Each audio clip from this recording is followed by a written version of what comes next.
Previously on this channel. Yeah.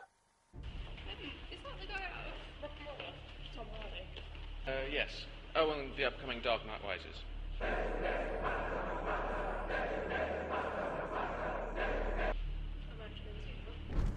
This here is a list of things that I want to do in 2012, New Year's resolutions, I suppose. Seeing The Dark Knight Rises and The Hobbit at the cinema and not waiting for the DVD.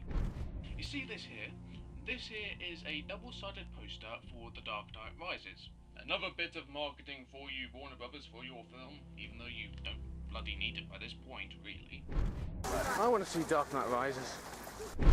So as you can probably tell, I have been supremely amped up for The Dark Knight Rises for quite some time now, which is why it gives me great pleasure to report that on Tuesday, I went down to Cardiff Bay to go and see it at the Odeon that's down there. Not on IMAX though, because they didn't have any showings of it in that format at the time.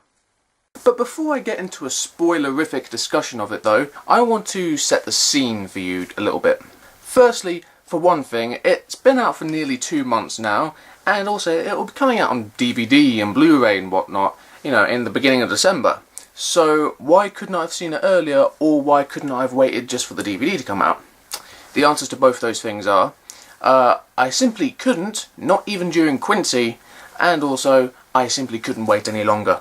And also, secondly, I haven't been to the cinema since February, since The Woman in Black. So Jack, what did you think of Woman in Black? Well, it was a f***ing scary experience. So this is my second and perhaps last cinema excursion that I might make this year, and I wanted to make it count. Oh, and it did look as if this would be the last week that The Dark Knight Rises were going to be shown anywhere, so, you know, I couldn't wait, but even more so. Although there are still more showings of it now, as it turns out, but still. Anyway, that's all that. Now, I got to Cardiff by my now usual method of bus after bus. Not time after time, bus after bus. And did you know that buses now come with an added feature of upside down stop buttons for people with upside down heads?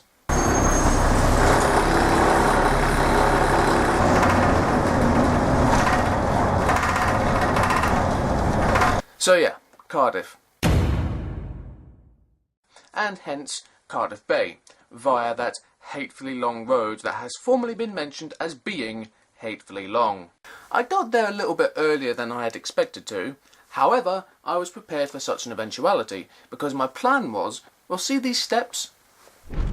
The steps that have played host to moments like this. Dumbledore! And this. Rivers in the TARDIS is on fire, she's feeling the heat, on repeat, she'll require as soon as you can trust someone with a bow tie that is got. And this. I've forgotten how to juggle. And my plan was to sit at those steps and read this book that I brought with me while I waited for the time for the film to start and all that. However, that didn't exactly pan out because... So, I just hung around a bit, just filming interesting looking stuff that was around.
Yes, and whilst we're here, shouldn't that be spelt P-L-A-C-E, and shouldn't there be an apostrophe there?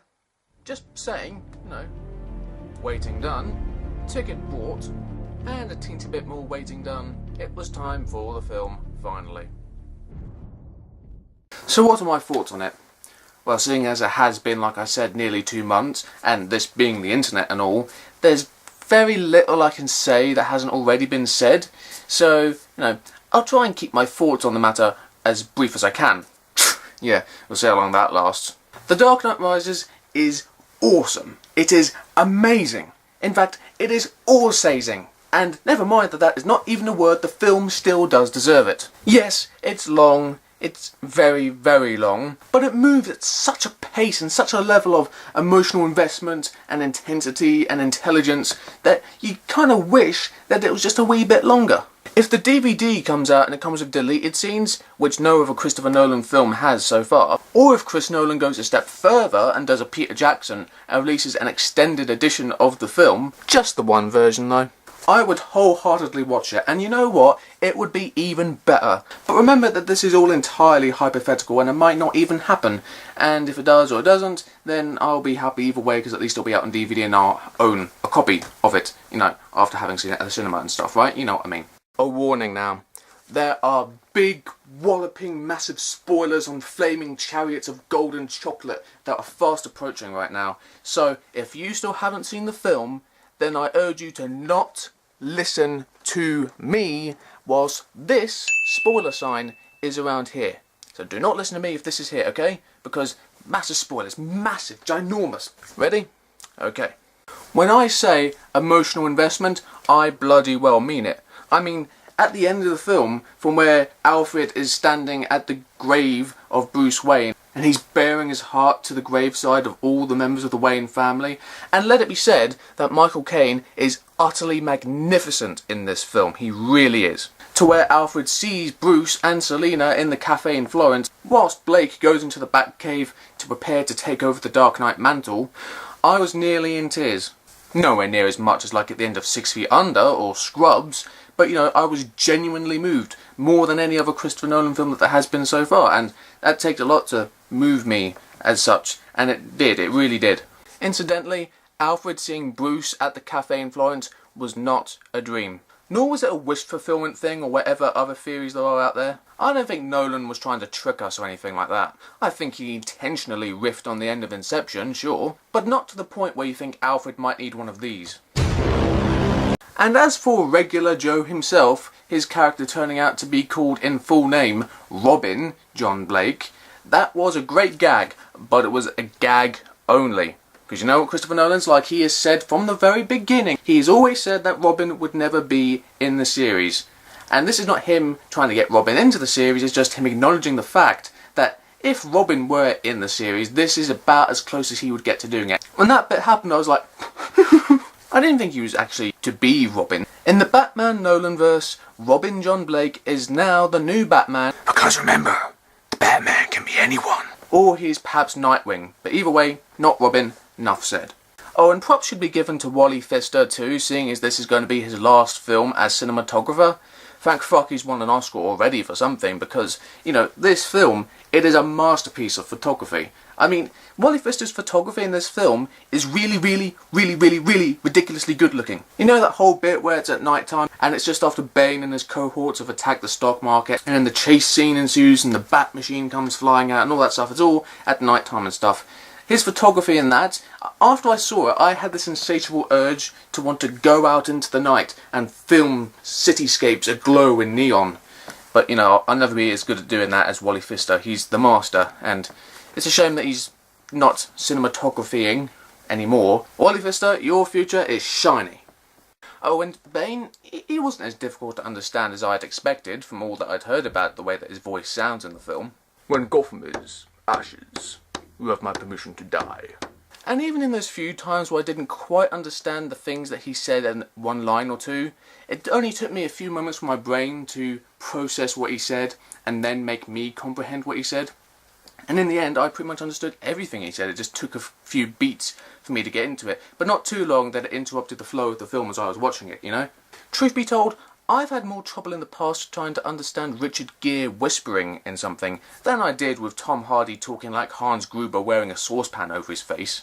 Mr. Takagi, give me the code. Oh, alright, it's not the best way of describing the way Bane's voice sounds, but everyone else has already nicked the great ways of describing how he sounds. His voice kind of sounds like Sean Connery as Darth Vader. But there you go. Those are my thoughts on the matter. Make of them what you will. Once again, Chris Nolan has not disappointed. By this point, I am pretty much a pushover for literally anything he does. Like, if he were to go and do something really unexpected, like, say, decide to do a remake of Honey, I Shrunk the Kids, I would still watch it, I'm telling you. I would want to see what he would do to that. That would be weird.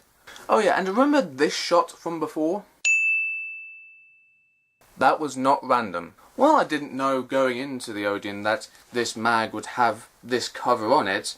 When the opportunity presented itself, I did intentionally put the ticket on top of the cover of this, because in the future I can refer to that shot whenever Christopher Nolan does do a Bond film. Because we all know that Christopher Nolan is aching to do a Bond film. And one day he is going to do it, and we all know that it is going to be amazing. And it is going to be, quite undoubtedly, one of the best, if not the best Bond film in existence.